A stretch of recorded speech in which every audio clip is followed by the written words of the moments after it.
रक्षा मंत्री राजनाथ सिंह का पाकिस्तान पर निशाना। पाकिस्तान और चीन पर साधा निशाना, हमारा पड़ोसी जरा सिर फिरा है। राजनाथ सिंह का बयान, कब क्या कर दे कुछ पता नहीं। ये राजनाथ सिंह ने पाकिस्तान पर बयान दिया है। और ये कुछ कहा नहीं जा सकता कि इन हथियारों की कब जरूरत, कब आवश्यकता पड़ जाए, क्योंकि हमारा पड़ोसी जरा सिरफिरा है। कब क्या हरकत कर दे कुछ कहा नहीं जा सकता है।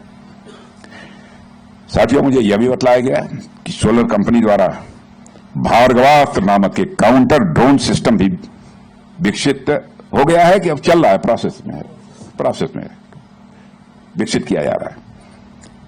तो मुझे बतलाया गया कि यह देश का पहला माइक्रो मिसाइल बेस्ड सिस्टम है। यह सच्चाई है और पहली ही बार में इसका सफल परीक्षण सोलर ग्रुप की तकनीकी क्षमता को दिखाता है कि आपके पास क्या टेक्निकल कैपेबिलिटी है। और कई अन्य देशों ने भी इसे खरीदने में रुचि दिखाई है। और इस तरह की उपलब्धियां न केवल हमारे रक्षा उद्योग की क्षमता को दर्शाती हैं, बल्कि भारत की निर्यात क्षमता को भी।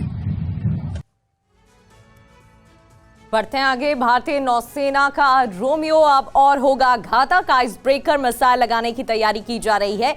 कैसे भारतीय नौसेना और भी घातक होने वाली है, इस रिपोर्ट में आपको दिखाते हैं। समंदर की गहराइयों में छिपकर घूम रही दुश्मन की पनडुब्बियों के लिए अब बच पाना आसान नहीं होगा। वजह है भारतीय नौसेना का सबसे घातक हथियार MH-60R रोमियो हेलीकॉप्टर। बीते दिनों हिंद महासागर में चीन के वॉरशिप और सबमरीन की बढ़ती मौजूदगी ने चिंता बढ़ाई थी। चीन खुद को हिंद महासागर का गार्जियन बताता है, भारत पर दबाव बनाए रखने की रणनीति पर काम करता है। लेकिन अब रोमियो हेलीकॉप्टरों की तैनाती के बाद चीन के जहाज और पनडुब्बियां भारत से जितनी दूर रहें उतना ही बेहतर हो गया। भारतीय नौसेना ने गोवा स्थित INS हंसा में MH-60R हेलीकॉप्टर की दूसरी स्क्वाड्रन को कमीशन कर दिया है। MH-60R को दुनिया के सबसे आधुनिक नौसैनिक हेलीकॉप्टरों में गिना जाता है। ये एक मल्टी मिशन प्लेटफॉर्म है जो एक साथ कई तरह के ऑपरेशन को अंजाम दे सकता है। ये हेलीकॉप्टर 64 फीट 10 इंच लंबा है। इसकी ऊंचाई 17 फीट है। इसका खाली वजन ही 6,880 किलोग्राम है। वहीं हथियारों के साथ उड़ान के समय इसका वजन 10,659 किलो है। इसकी अधिकतम स्पीड 260 किलोमीटर प्रति घंटा रहेगी। IIT मद्रास ने डिफेंस टेक्नोलॉजी के क्षेत्र में बड़ी उपलब्धि हासिल की है। भारतीय सेना को IIT मद्रास द्वारा विकसित अनोखी आर्टिलरी शेल मिलने वाली है, जिसे टैंक की मारक क्षमता बढ़ जाएगी। रक्षा तकनीक के क्षेत्र में एक बड़ी उपलब्धि हासिल करते हुए IIT मद्रास ने ऐसे रैमजेट आधारित आर्टिलरी शेल विकसित किए हैं जिनसे मौजूदा तोपों की रेंज लगभग 50% तक बढ़ गई है। IIT मद्रास की ये स्वदेशी तकनीक भारतीय सेना के लिए गेम चेंजर साबित हो सकती है। IIT मद्रास द्वारा विकसित 155 mm के सामान्य आर्टिलरी शेल में रैमजेट इंजन लगाने से ATGS तोप की रेंज 40 किलोमीटर से बढ़कर 70 किलोमीटर हो गई। वहीं K9 व्रज स्वचालित होवित्जर की रेंज 36 किलोमीटर से 62 किलोमीटर हो गई। अब जल्द ही इसके एडवांस ट्रायल होने वाले हैं। इस तकनीक के साथ भारत उन गिने चुने देशों में शामिल हो गया है जिनके पास रैमजेट आर्टिलरी शेल की क्षमता है। इससे खासकर सीमा पर तनाव की स्थिति में भारतीय तोपखाने की ताकत और भी मजबूत होगी। आपको बता दें कि ये तोप के गोले कैसे काम करते हैं। IIT मद्रास द्वारा विकसित की गई ये तकनीक तोप के गोलों में रैमजेट इंजन लगाती है, जिससे वो बंदूक से निकलने के बाद भी आगे बढ़ते रहते हैं। इससे तोपों की रेंज काफी बढ़ जाती है, लेकिन इनकी मारक क्षमता कम नहीं होती।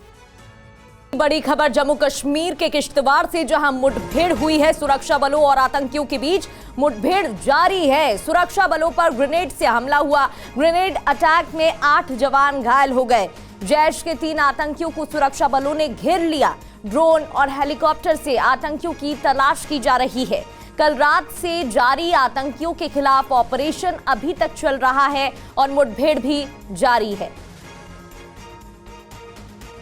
तो किश्तवाड़ में एनकाउंटर को लेकर ज्यादा जानकारी दी हमारे संवाददाता रमन सैनी ने। रिपोर्ट देखिए।